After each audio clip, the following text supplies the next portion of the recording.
What's up, folks? Sean the Average Angler coming at you with another great video today. And this one I'm just kind of piecing together. I had an experience last week fishing, and it really kind of made me think. And look, this is how we learn. We have a little epiphanies while we're out fishing, and 3-4 days later, when we're thinking about how messed up work is, we come up with things and the light bulb goes off, right? And we're like, oh, wow. Yeah. All right, so today's one of those days. I'm going to share it with you. It's an experience that I think will help you all catch more fish. Now, if you're new to the channel, you like this kind of content, hit that subscribe button down there in the bottom corner. And if you see a tail walking by, have no fear. That's just Cora, right?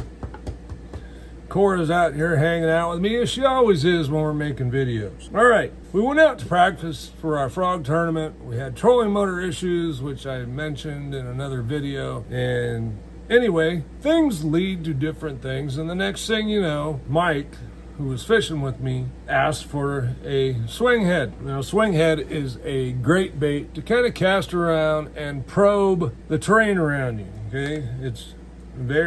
It gives up a lot of information when you can't see things. Well, forward-facing sonar doesn't do you any good when the trolling motor's not working, and that's what it's mounted to. So this is a swing head. This is a swing head that I prefer. If you watch the channel many times, I mention it's because that split ring there, but it's also due to the shape of this head. It's not a football head, it's kind of a cross. Okay, kind of more of an Arky style or whatever. But what I can tell you is it comes through stuff really, really well. Well, what I kind of realized this weekend is, first of all, before I get to that, let's talk about the swing head a little more. This is essentially a Texas rig, right? There's a weight in front of your bait. Still moves around just like an unpegged head. The only difference is an unpegged head would slide away. But if you're pegging your weight's going to stay there. So very, very similar. However, I like a Texas rig a lot more when I'm pulling through wood, grass, or even muck. I like the swing head when I'm coming through hard bottom or rock. The best part about hard bottom and rock is generally it holds fish, especially if you're in a place that doesn't have a lot of it. We were fishing on the California Delta, which is really a tidal fishery. Lots of channels and sloughs. Now there's rocks on the levees, but that's not what I'm talking about. We need rock down in the water column that we're fishing. Anyway, we found that there was fish holding on this stuff, and Mike actually found it by throwing a swing head. I threw a Texas rig into the same area and caught several fish also, which got me to thinking that a swing head and a Texas rig are really very similar. One just shines better in other terrain than the other one, and vice versa. Now the beauty of these rigs, both of them, you could fish it anywhere from say 8-pound all the way to 25-pound test, depending on what your circumstances dictate for you. So it is a very universal and broad technique. Now we happen to be throwing a creature style bait, and I actually went through quite a few, to be honest with you, trying to find the bait that was the magic bait. Now the one that produced the biggest bite, go figure, was that darn tube again. It's just been a year of the tube for me, okay? And as long as I've been fishing, I can tell you that just seems to be how things go. Some years it's the jig, some years it's the tube, some years it's the swim bait. It's always seems to be rotating.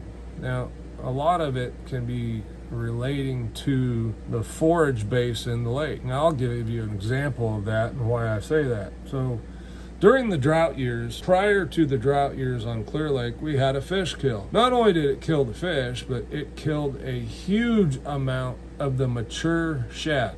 Mature meaning 5 to 6 inch threadfin shad. They were all over the surface. You couldn't miss them. In the years to follow, the prevailing baits for me really changed. I was throwing a lot of square bills. The Lucky Craft 2.5s were fantastic, but that faded away when those shad all disappeared. It worked for a couple of months after that fish kill happened. Then it started to fade away, and that swing head really turned on for me with a creature bait. The jig really turned on for me, And I believe what it is the fish's forage focus changed. They're going for what it is they have. Now, there was still a lot of small shad in the lake, but these bigger fish don't want to put out the energy that it takes to get enough of those little shad to eat. They're constantly chasing, which means they need to constantly be eating. And we all know bass are opportunistic feeders. Nothing in there said they want to chase all day. Okay, they're not spotted bass. These are largemouth bass. They're more lazy, in my opinion. Opportunistic, and they will chase something down, providing it's going to give them a good shot at a big meal, right? That's why swim baits work. And when you think about the size of those shad, that's a 6-inch swim bait. It's really not very big. So when you think about one that's 2 or 3 inches, and then of course they're not as fat, they're not as tall, there's just not a lot of meal there for them.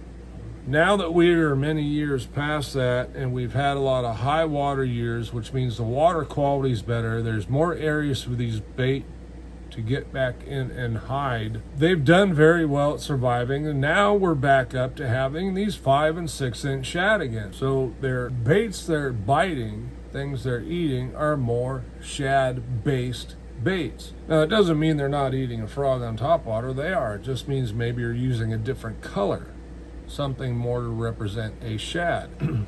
When it was the craws they were on, we used colors that were more geared towards the craw. So, getting back to what I was originally talking about the swing head and the Texas rig, you can do the same thing on these swing heads. You can throw a 4.8, 5.8 Keitech. That's actually what these were marketed as when I went back and looked at these. This is so you can see the name of it. eBay is the only place I know to get them, folks. These were discontinued by owner. I have no idea why, because quite honestly, well, because they kind of marketed it as a swim bait head, and it's a great swing head, better than any other one made, in my opinion. But they were just marketed wrong. That's my opinion anyway. I'm sticking to it. If someone at owner or someone knows someone at owner, get them to bring the darn thing back. It's fantastic.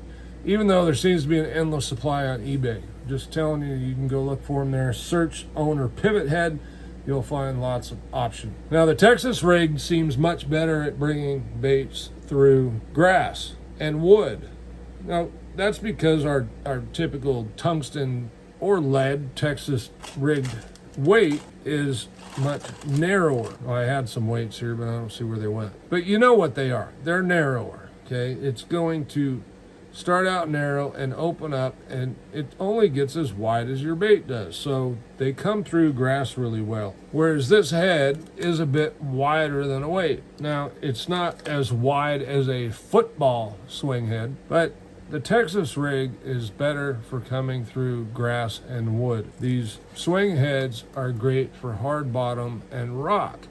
Or if you're searching for structure and you don't have graphs, you're fishing a bank, something like that, these will tell you exactly what is down there. They transfer the feel very, very well, and they can help you learn the area without having a graph, just by walking the bank and finding some really key areas to catch fish. I've spent a lot of time with a swing head. I spent a lot of time with a Texas rig. Look, when I first started fishing, I threw the heck out of a Texas rig and a big old crankbait. I'll talk to you till I'm blue in the face about a swing head.